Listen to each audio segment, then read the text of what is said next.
Hi everyone, welcome back to my channel. For today's video, we are jumping into the May-June Chic Beauty box. It has been a while since I got one of these. They were going to my old address and I couldn't find the email to get it sorted out. Anyway, we have the May-June box and we're going to be jumping right in, doing a full demo, review, and tutorial with everything inside. So if that's something you're into, make sure to keep on watching and don't forget to subscribe because I upload every other day. That'll be the best way to stay up to date and all the fun stuff I'm posting. So if you want to jump into the May-June Chic Beauty box with me, stay tuned.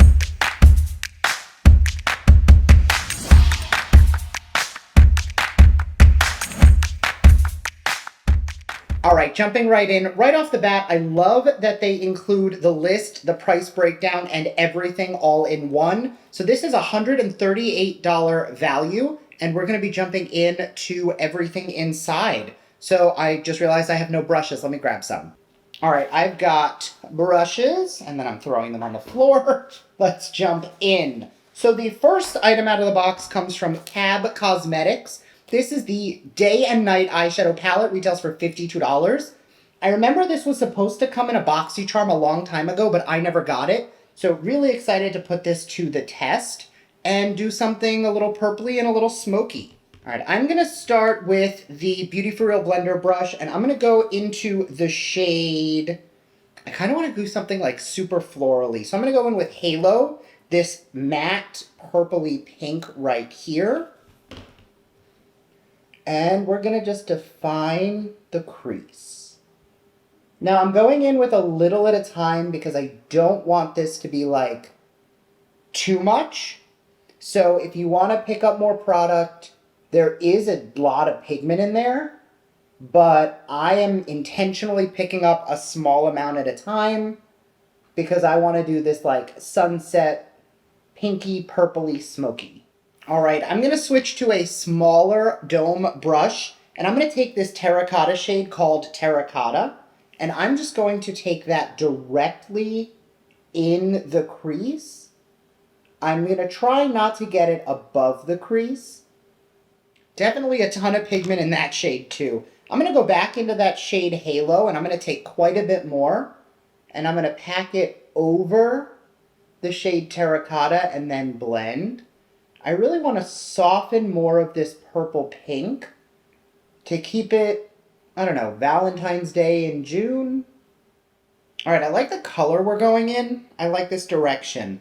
I'm torn between whether I want to take Sunset or Twinkle Twinkle. Sunset's like a pink with gold in it. Twinkle Twinkle looks like a pinky lavender. Oh yeah, we're going to go in with Twinkle Twinkle.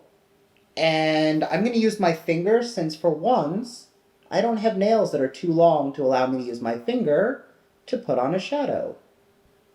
And because of how sheer that shade is, I'm going to take that on the lid, and I'm actually going to take it up and into the crease as well.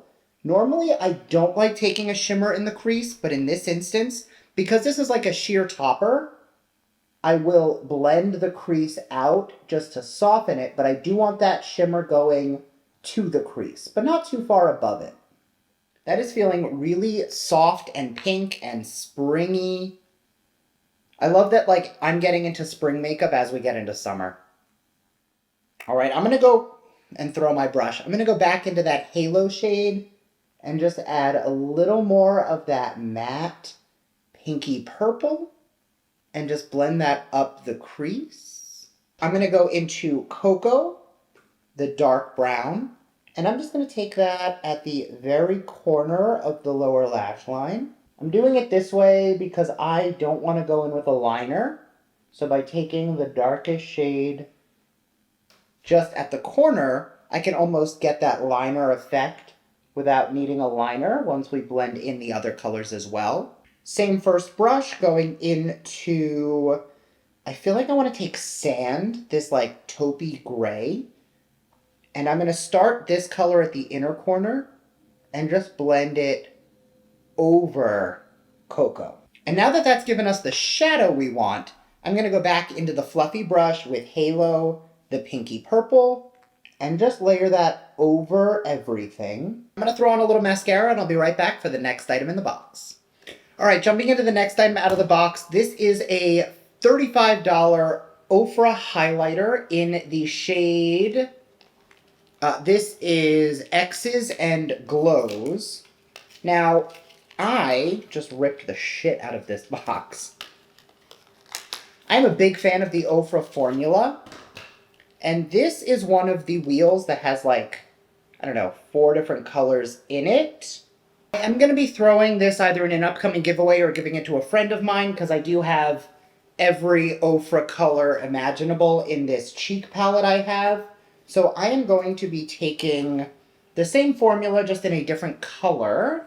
And I'm going to take that on the Chic Beauty cheek.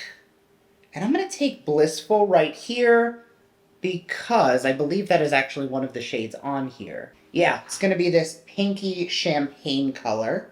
And I'm going to take that all over the cheek. Definitely took quite a bit, but these blend out beautifully. That is stunning. Absolutely love these highlighters. And I am going to take a little detailer brush, and I'm going to take that same shade to highlight the inner corner.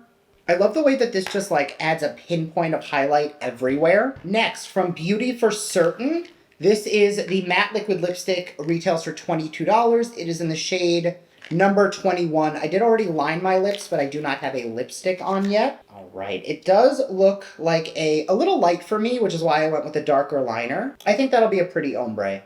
I'm going to give it a second to dry down because once it dries, it does tend to get a little bit darker. Now that it's dried down, I think it looks very pretty, but I am going to top it with a gloss just because I find that it blends that liner together with that lip color. All right, that was the Turned On Lip Gloss from Beauty For Real. And I think that just pulled everything together so much nicer. The next 2 items are actually both going to be passes for me. It is the Suva Beauty 620 eyeliner brush and the Suva Beauty Hydra Liner. This is a water-activated liner. This one is in a black and a white split pan. I don't typically use products like this, so I feel like it'd be better for me to give it to somebody who would. But I do think that they're really cool for those of you who do like it. Even without the 2 products I won't be using, I think this is a really good box, $138 value. Obviously, I love Ofra highlighters. I think that the lip is very pretty and could be a very universal color if you're a little bit of a deeper complexion. You definitely want to go in with a darker lip liner. If you're lighter, it could be a good nude for you. But I really think the palette was the standout product. I think this feels very spring-summer. I love the pink. I'm a big fan. So, as always, let me know your thoughts down below. I would love to hear them, and I'll see you in my next video. Bye!